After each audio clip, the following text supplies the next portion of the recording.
Hey everyone, welcome back to the channel. Today we're diving into a review of joyfball.com.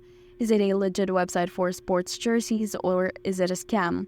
Let's break it down and find out. Stick around to the end and I'll give you all the details based on real customer reviews so you can make an informed decision.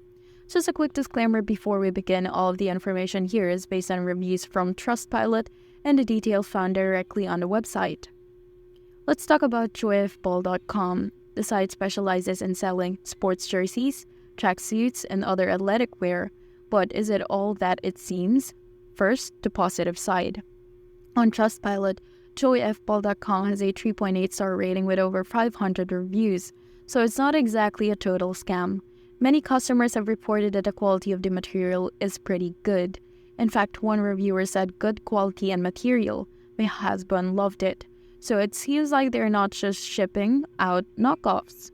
But the negative reviews bring up some serious concerns. For starters, there are issues with customer service.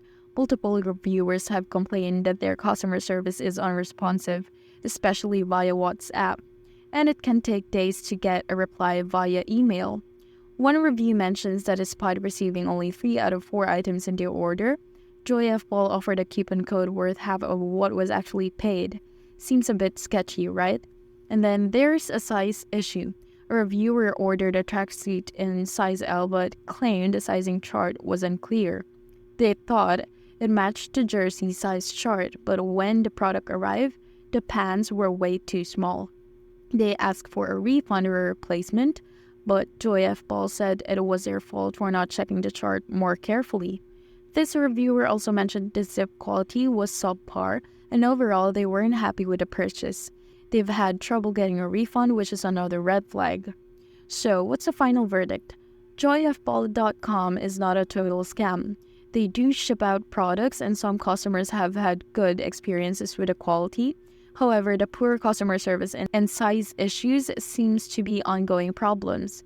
If you're thinking about ordering from them, be prepared for potential frustrations when dealing with issues post-purchase. As always, do your own research and check customer reviews before buying. Now, if you found this video helpful, don't forget to like and subscribe. Thank you for watching and I'll see you in the next one.